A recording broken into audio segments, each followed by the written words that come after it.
Hi. In today's episode, I'd like to kick around a few ideas about constructivism, which is the dominant educational belief at the moment. And I think there are a few misconceptions around it. So dominant is the idea of constructivism that it's almost a heresy to question some of its underlying beliefs. So let's jump in and be a little bit heretical.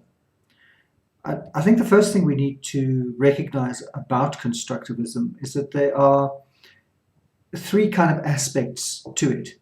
So to some extent, constructivism means a set of epistemological beliefs, beliefs about how we know things. So the idea that there's no independent reality, everything is constructed in our heads, is a form of constructivism. So the whole question of is there an independent reality or not, or is it all just in our heads? But secondly, there's constructivism as a learning theory. In other words, a psychological theory about how we learn and how we think. And this involves, people construct ideas, their knowledge of the world inside their heads, whether or not, quite independent of whether it's out there or not. So I can look at a table, but my notion of what a table is colored by my own experiences, the tables I've come across in my life, how I've used knowledge about tables in the past. For example, I may never have come across a folding table. And so when I come across one for the first time, my knowledge system has to, take that into account. But thirdly, there's a set of pedagogical beliefs, educational beliefs about the best way to support learning. So constructivist pedagogical beliefs would say because students construct knowledge in their heads, knowledge needs to be scaffolded in that way. For example, that the student's experience and needs to be heard, it needs to be encouraged. Knowledge emerges from a student's interaction with the world, as opposed to a kind of instructivist approach that you can gain knowledge from being told things. So that becomes a whole kind of nexus of three kind of levels of belief. One epistemological, what is actually out there? Is there something out there, or is it all in our minds? One psychological, how we learn things. We learn things by putting together things in our mind. And then thirdly, how would you support learning? Constructivism as a pedagogy. And I think there's a kind of assumption that the three work together, which is not necessarily the case.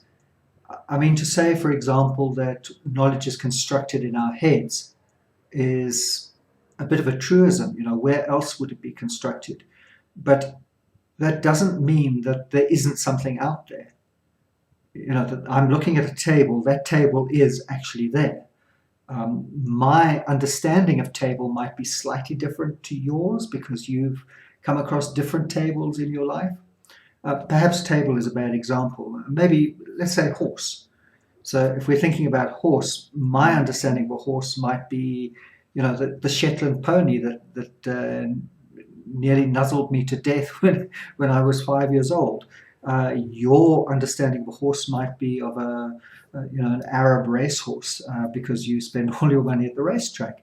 Our understanding of horse is different because we've constructed knowledge of horse differently. But horse is still something that exists out there. So there's no necessarily, the two are not bound together. And I would argue the same is true of the difference between constructivism as a learning theory and constructivism as a pedagogy. Just because you learn things by putting things together in your mind, and obviously the job of teaching is to support that process, but the support of that process doesn't need to be that you are constantly expressing your opinion and experience about something. Being told something allows you to construct ideas in your mind. And it comes down to the whole scholar's dilemma in the end. How do you know something if you don't know it's there? From your own personal experience and putting things together in your mind, you wouldn't know something. being told about something is often the most efficient way. So there is nothing logically incoherent about arguing that a teacher, for example, delivering a lecture on a topic doesn't support constructivist learning in the student. I know from my own experience, sometimes some of the most powerful ideas that I've come across have come from lectures. Someone has told me something, and it's a new idea, and it's mind-blowing, and it blows open my whole outlook on things, changes how I view the world. I'm still constructing that knowledge in my head, even though I received it in the form of a lecture. So I would argue that whether you see constructivism, the three levels of constructivism, epistemological, learning theory, or pedagogical theory, as being quite closely connected, and you can't really believe the one without the other, and that constructivist pedagogy is very much closely tied to supporting student learning. The teacher has to be the guide on the side. It's up to the student. Only the student can learn, that kind of thing. Or whether you see it as more loosely associated. So yes, the student has to learn, but a teacher can teach. There's nothing wrong with a teacher giving instruction, and that is an essential part of a student's learning process. In other words, the three levels of constructivism are much more loosely associated to each other. And I would argue that the latter view is far more helpful. There is a kind of orthodoxy in education today where teachers are heavily discouraged from teaching. It's almost seen as being anti-learning. This idea that teachers talk too much, or the teacher's doing too much, they should be more of the guide on the side.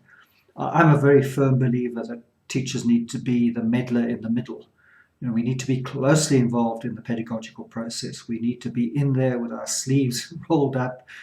We need to be telling kids things when they need to hear that, judging when they need to hear it, what's the appropriate time to give that instruction, and when's the appropriate time to allow students to practice what they've learned, and when's the appropriate time for students to discover things on their own. And I would argue that that's the main job of a teacher, and you can only really do that if you're the meddler in the middle. I don't believe in the guide on the side at all. I think that's a dereliction of duty, really. So this rather more radical, rather more closely bound view of constructivist pedagogy, I think has huge dangers to it. If you claim that all instruction, all pedagogy has to be based on a constructivist notion of how a knowledge is constructed, in other words, the learner must immerse themselves in a problem or a learning activity, and all learning has to emerge out of that experience. In other words, learners have to learn by themselves in some way. Then I think what you're closing yourself off to is very valid educational experiences which can support constructivist learning. For example, in problem-based learning, if you just throw a student at a problem, if they are a novice in the field and know almost nothing about the problem that they're trying to tackle, how on earth are they supposed to solve the problem? They know nothing about it. If you threw me into an astronomical observatory and the telescope was broken, and you said, go and learn how to fix it, what would I do? I couldn't kind of get any useful solution from the context. My first resource, I guess, would be to go away and take out lots of books in the library about astronomy and telescopes and how they work. And once I had enough knowledge, I might be able to actually come up with a suggestion. So I think to argue that pedagogy has to be closely linked to learning theory is a little bit facile and very, very unhelpful. So I think one of the big problems for EdTech was that it came along at a moment in which constructivism was dominant. That in itself is not a problem, because Constructivism is, I believe, rightfully dominant as a learning theory, but not necessarily as a pedagogical theory. And EdTech came along at a moment when there was a lot of rhetoric against teaching. Teaching was seen as the problem. If you go back into educational discourse in the 1970s, for example, there's a lot of stuff about how teachers are talking too much. And probably we do like to talk too much. You know, I'm a culprit there. But does that mean that the teacher should never talk? And I think that's the issue. So EdTech came in at a point in which there was this feeling that teachers were almost the problem, that there needed to be some transformation into learning-rich environments where learning could be unlocked, and teaching was seen as the enemy to that. And I don't think that's necessarily the case. Computers kind of offered, I think, when they were introduced into the classroom, and you see this in the rhetoric around the polemic around Apple's Classrooms of Tomorrow, that computers would kind of almost inevitably introduce more constructivist ways of doing things because it sidelined the teacher in a way. You give a student an exercise on a computer and the student is now engaging with the computer rather than engaging with the teacher. And if the teacher is the problem, then presumably the computer is the answer. And I think enough water has passed under the bridge that we no longer believe that kind of polemic anymore. Computers are infinitely less skilled at pedagogy than human beings are. Even bad teachers, know a thing or two, and usually are quite skilled at explaining things. And I think that's our primary role as teachers. I'm not convinced that computers are the best at explaining things. They're certainly not at the moment able to read students, be able to read the face of the student and find out, the puzzled look. Can the computer see the puzzled look? I don't think so. And I think that's the kind of main issue, that computers were introduced in this atmosphere of a witch hunt against teachers. Teachers were seen as the problem and computers were seen as the answer. So, of course, teachers resisted computers. I mean, what are you supposed to do? And very few teachers introduced computers into their classrooms. Those that did, the early champions, if you like, I think weren't afraid of the technology and saw the technology as a way of mediating instruction in their classrooms. And I think, by and large, pioneered forms of instruction using computers that are very vital today in our understanding. We've just gone through in the COVID pandemic a period in which most teachers have had to change their teaching to be mediated through a computer and have had to very rapidly catch up and learn how to do that and how to use computers. And I think what's emerged out of that experience is a sense of how central and how important the teacher is in all of this. The computer will never replace the teacher, I don't think. There's a lot of rhetoric about personalized instruction, and computers can keep records of data and data-driven kind of instruction to personalize education. Kid makes a mistake, the computer will automatically kind of kick in with its branching mechanisms and so on. Branching logics would be able to come up with the perfect response to that, whereas teachers get tired and often make mistakes and get frustrated and emotional and aren't perfect. But a computer can be infinitely patient and become a perfect behaviorist kind of teaching machine, if you like. Apologies to B.F. Skinner, but is that the case? Well, they're not sensitive enough. They're not reactive enough.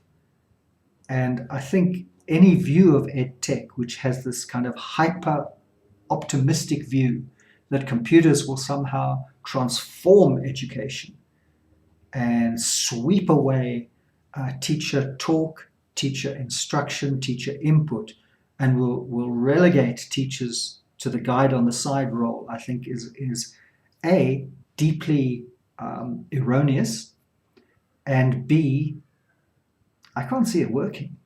Computers are just not powerful enough.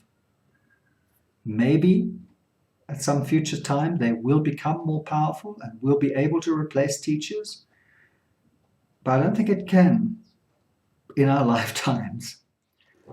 So I want to leave you with the idea, the notion that even if, and computers are now ubiquitous in our schools, most schools have some kind of computer center, even under-resourced schools.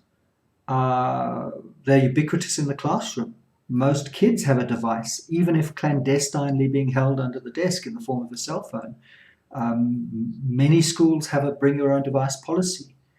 And how can those computers best be used? I would argue that they shouldn't be seen as something necessarily to be used in a constructivist, in that kind of sense of a hard view of constructivism, that it can only be used for self-exploration, self-discovery, self-learning, because that's the only kind of learning that can happen. I believe that very often the contribution that computers can make is in terms of delivering just-in-time instruction. So if you're doing problem-based learning, that learning needs to be scaffolded, for example. And one of the ways you can scaffold that learning is by bringing in information that student needs just in time for them to be able to solve the problem. So, and being able to use computers are a powerful way of delivering that content in more personalized ways, so that not every student has to view all of the content to be useful. So one of the pedagogies that I really enjoy is the Jigsaw Method.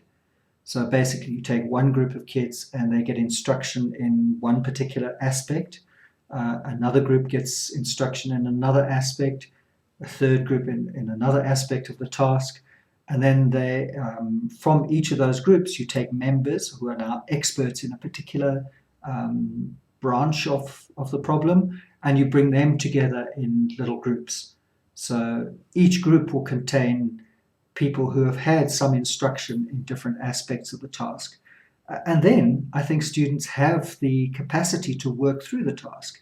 They have some of the knowledge that they need, and they are able to collaborate with each other to share that knowledge, and you get all of the benefits and wonderful constructivist things that comes from that. And one of the best ways of delivering that is in the form of instruction. And one of the best media for delivering that instruction is the computer. So I think in answer to the whole question, is the computer always a constructivist tool? Partially, but I think we should see it not in that kind of hard fixed that all pedagogy has to be constructivist. We need to see it in the rather softer sense that all pedagogy has to support constructivist learning.